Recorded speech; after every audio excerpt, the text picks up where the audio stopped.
And it's a little tiny string. The electricity can flow through that string too. Supposedly. It's not flowing through it today, though, huh? But the idea is if you've got a kite and it's got a on the wire, then just let it be.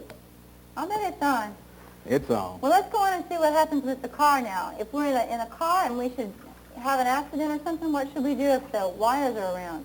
Well, as long as the car is not on fire or there's no real reason to get out, don't get out. You can stay right inside the car until the power company gets there or the fire department gets there and helps you out. But what happens is when that line falls across the vehicle, right, it energizes it. And if you were to step out, you see it? Yeah. It's flowing through. It, boys and girls? The vehicle at the bottom.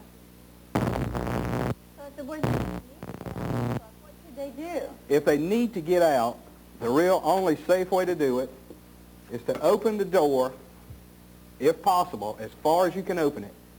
Stand on the little running board, the little metal part along the door, and jump completely free of the vehicle. So don't have your foot on the truck and on the floor. That's exactly right, because that gives that electricity a path to go to ground. Oh, I see. So you just can't have any connection. That's right. Jump from the car onto the ground. Onto the ground, you should be fine. And don't touch the wire. That's okay. right. Okay, got it. Wow. Next is like a tree limb. It's wood, and wood can be a conductor of electricity. Now this happens during hurricanes a lot. That's right. Bad storms, a lot of times during ice storms, the ice builds up on the tree limbs until they get so heavy, they break, and it flows right through it. Not flowing through it today, though. Yes. But I'll tell you what, we'll take your word for it.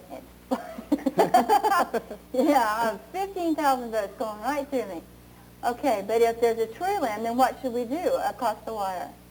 Go to a telephone, call the sheriff's department, 911. If you know the power company, Savannah Electric, wherever you're at, let an adult know. Just let someone know that there's a danger there and stay away from it. But the point would be is if you saw a tree leaning against a power line, don't touch it. That's right, because even with this, I mean, you couldn't see the electricity flowing through it, but it was there. Absolutely. You just couldn't see it. Right. So, okay, we've only got a little bit of time to kind of recap what we learned today. If there's a kite string, well, we got one more thing to do. One more thing. Okay, we got about. I don't think I can get anybody to actually come up and touch this.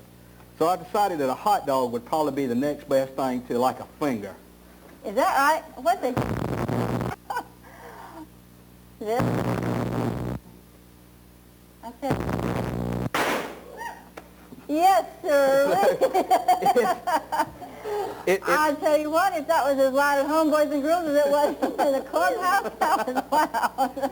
But this would probably be what, the bottom of your foot or your hand or whatever you touch the power line with. It's got to come out your body somewhere.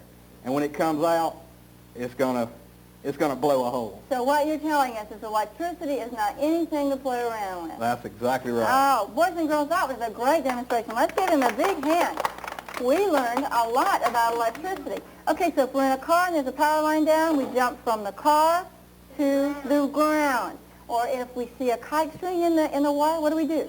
Leave it alone. Don't even touch it. Great demonstration, Mr. Malthus. Thank you so much for coming. Now, boys and girls, we're going to be right back. We have with us Mr. Science from the Science Museum and more electricity. Our hair is going to be standing right on end. Stay with us.